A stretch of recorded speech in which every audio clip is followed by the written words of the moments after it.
Hello, welcome to Water Tea Talks. Now today's conversation is going to be a little bit different. We like to spice things up a bit. So it would go in the way of questions and I will try my best to answer them based on my past, my present, and I hope that young girls can learn from it and I hope you enjoy it. Okay.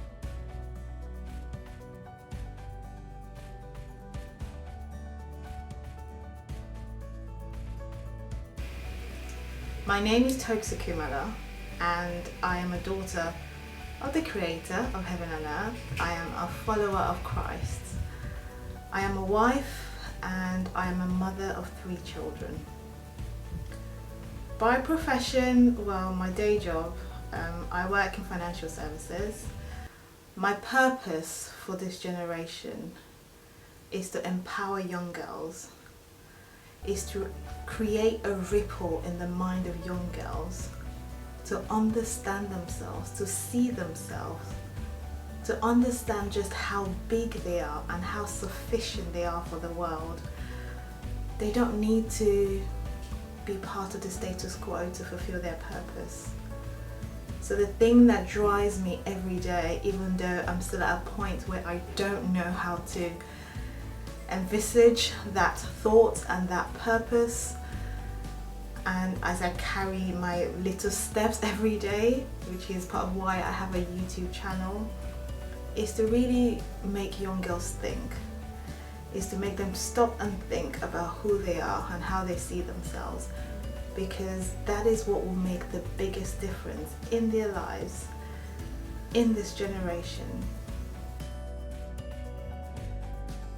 What is the biggest thing that will shape our lives and the lives of young girls?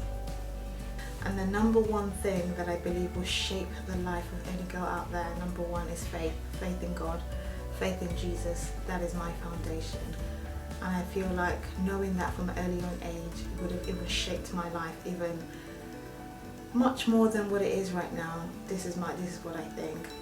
And number 2 is self. I know I keep going on and on about this, girls, and I'm sure you're probably tired of hearing about self, but I'm telling you, there is that voice inside of yourself that has been created, that has been put there by God to help you, to guide you in regards to who you are and what you do best.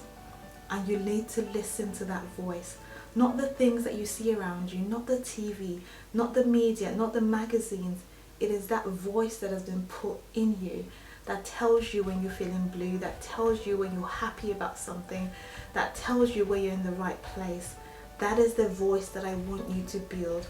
That is the voice that I need you to listen to. That is the voice that should guide you every step of the way. That is the 2 things that I believe, amongst so many other things out there, that would really help a girl or help any child out there in regards to shaping their lives. This are my 2, but they're obviously so much more.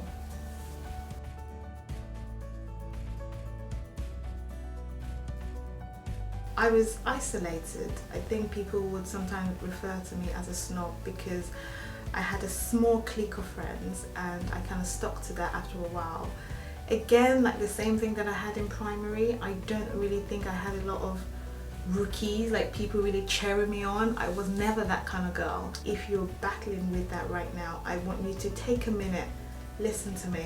I want you to stop right there. Yep. Because having 1 or 2 friends, I'm telling you, it is so satisfying. It is unbelievable.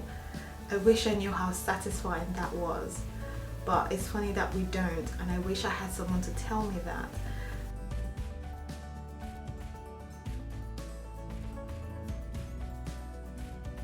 Yes, the problems that we face today are exactly as what I faced a couple of years ago. They're very similar.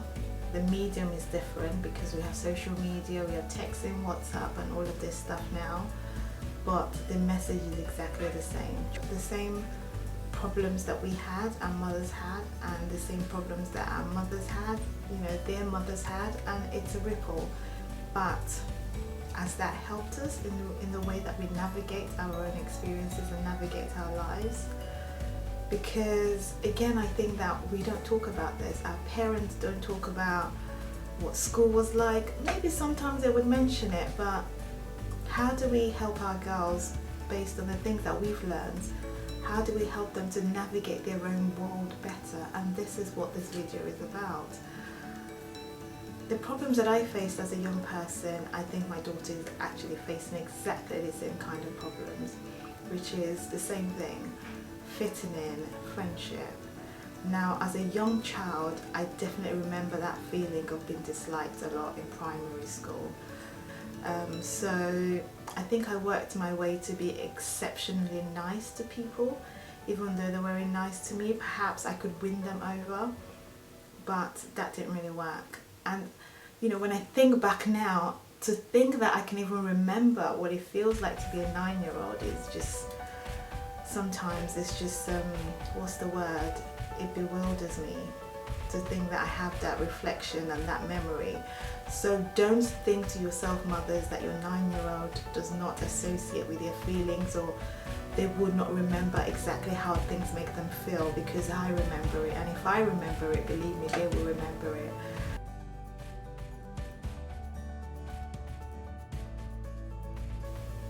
Absolutely yes. Friendship impacts on how we live our lives and how we even shape our lives. I know that as parents sometimes we think that when we build resilient, strong children, it shouldn't really matter, they're strong anyway, so you know, the people who would not be impacted by friends. I need to stop you there, parents. That is not true. I mean, you think about your life as a parent or as a person. Who are your friends? Do you think they shape you? Do you think they shape you in regards to what you thrive for, how successful you want to be, what schools your kids want to go to, how you want to look, what kind of house you want to buy, what kind of cars you want to drive? Our friends shape us either way. And so we need to be telling us that yes, their friends will be part of the things that shape their lives as well. And if we get those friends, those friendships, those foundation wrong, I am telling you, it will impact on how we shape our lives. Absolutely.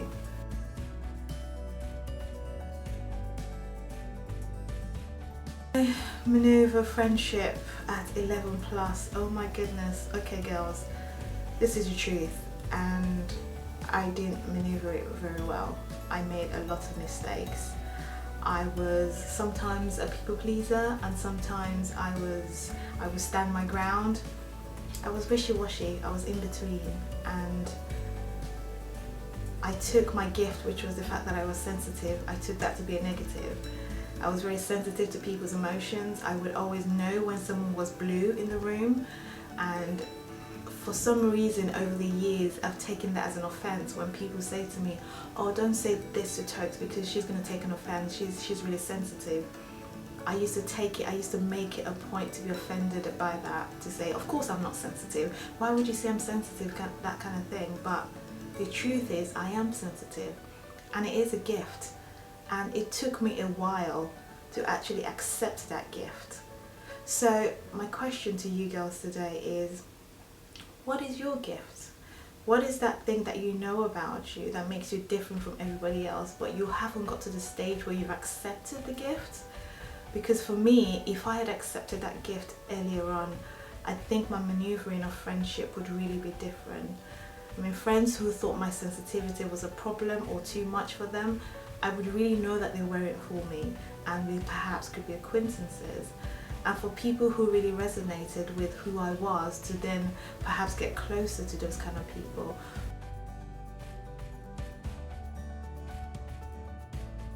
How do you choose the right friends? To be fair, I'm no expert on this, but I can only share my own experience in regards to how we make that foundation of friendship. And you must have heard me say this over and over again, girls, and the journey to friendship starts with us. It starts with who we are. Who are you? What do you like in a person? And until we're able to actually understand that, we have no reason going out there looking for people who are to be our best friends or who are to be really our close friends. Because if we don't know who we are, we don't know what we like, how are we exactly going to know what kind of friend or what kind of person we want to be friends with?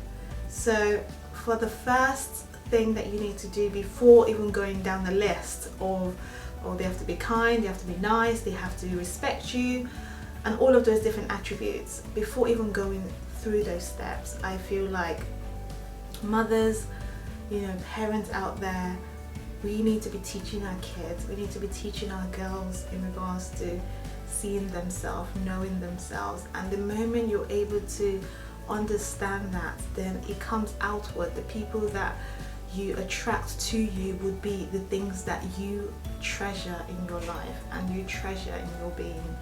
And that makes things, or that journey, just, starting from a really good place.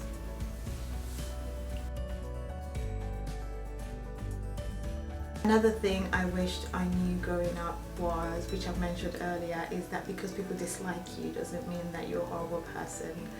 Perhaps it means that you're liked or you're unique, and people can't deal with that. So it's not always about you, it's sometimes about them.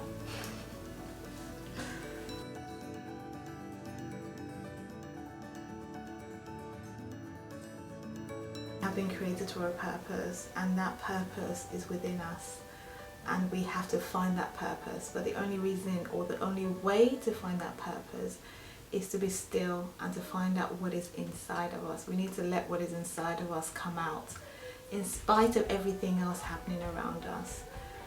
You need to be confident, you need to have courage to fight for your purpose, because it will be different from other people's purpose. And that's what you have to understand. But you need to have the tenacity, the resilience, to stand up for your purpose. You need to know it, you need to research it, you need to have knowledge about it.